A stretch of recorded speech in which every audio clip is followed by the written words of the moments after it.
a bit more when we get inside, but for 150 years, one family, Campbell family, stayed out here and kept the lighthouse. Generation after generation, it was often the son or a nephew or something who would take it over. And so when they transitioned from the historic lighthouse, which was the house built into it, to this lighthouse here, they built houses. So the largest house belongs to the family, the smaller houses belong to the lighthouse's assistant, who would also be our caretaker. So now this building is currently our offices. It's going to be turned into a cafe, which will be really nice. Yeah, it should be. Yeah. Yeah. And this building on the left that we'll pass by, that actually right now is an art gallery. We're not going to visit on our tour, but you're welcome to come after.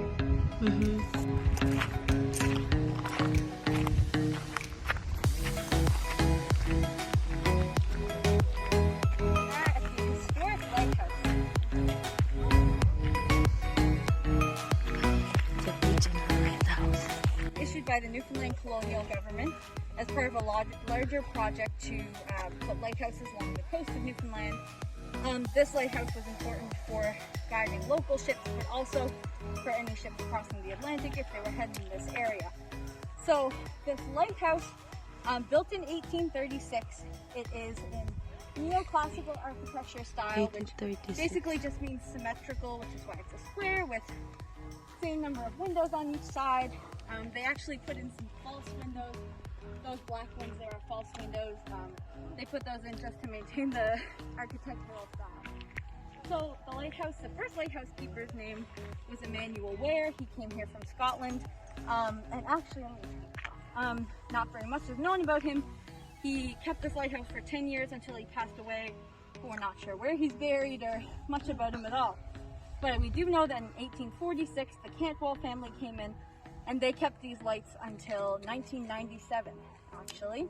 They maintained this lighthouse down here. When they left, they lived up here. For 151 years, this one family kept up the lighthouse, which is pretty impressive. I mean, as we'll see and talk about when we get inside, you know, there was perks to the job, absolutely. It's also a pretty isolated life out here. The road that you guys drove to come in here wasn't put in until the late 70s, early 80s. So the only way to get here was by boat for a long time. Okay. So it's a pretty isolated life here, absolutely. So I'm gonna unlock and you're welcome to the kitchen and everything inside. We just ask that you don't touch any of the artifacts and such. And if you could pop on your mask. Mask on. Check. Alrighty, so the first room we've got here, I'll take you guys in. Cute. This was Nice. yeah. Nice. Original. All good. That's we had That's you all. the rooms closed off. So we've got some but in COVID we can keep these going, which is good. Cute.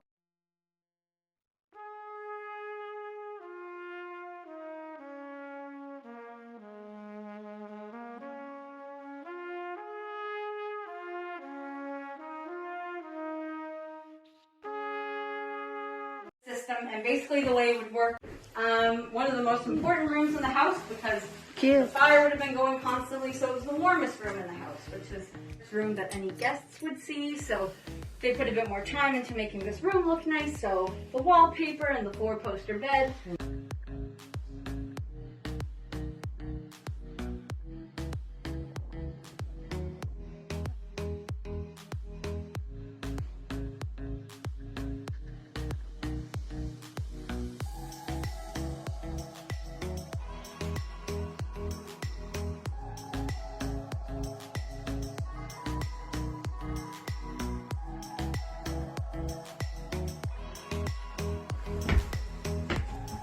Going to the lighthouse.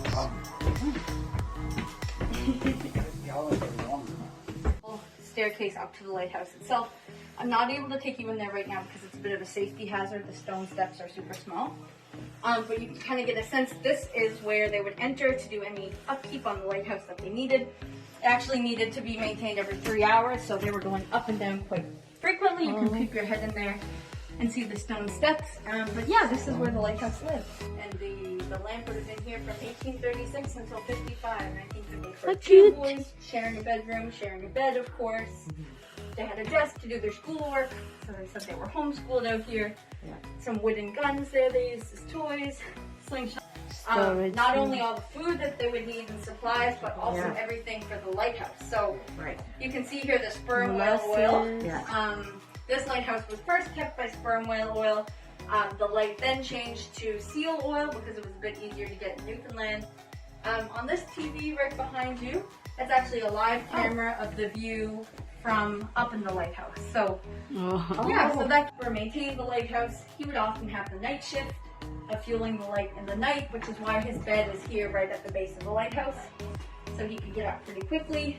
As you mentioned in the earlier room, this is a rope bed, and so underneath this thin mattress there's ropes going across and you'd have to pull them tight. They're hoping that your ropes stay tight so you don't sink through the bed at night. I've heard that too.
$360.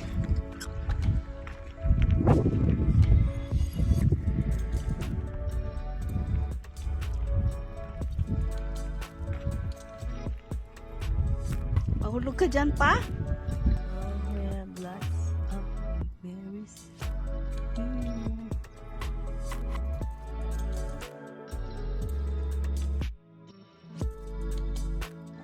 Okay, let's... Oh, there, the light. It's just... Okay. So, hindi siya light? Nagre-reflect lang yung saan, di ba? O light pa rin?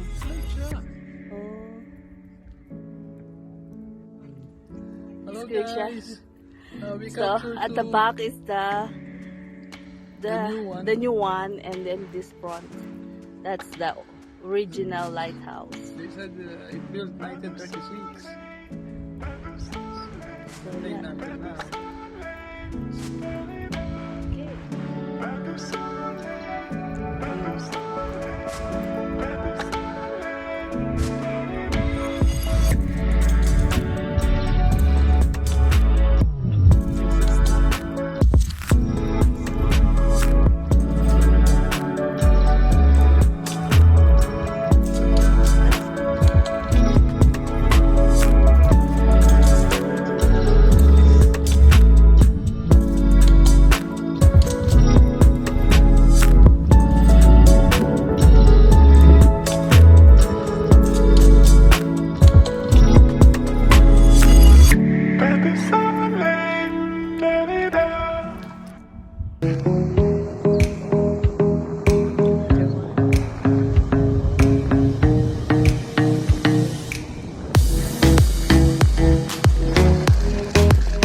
scared tinawasan.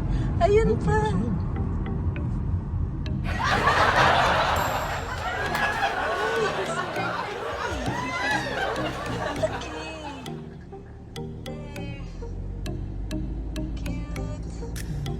Napagka natin yan. Nice! Galing, good cats, my loves. That's what I'm saying. Overlooking the ocean. Oh, nice.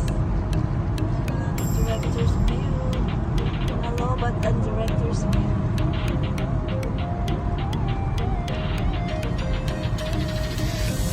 Ay, yung tower eh.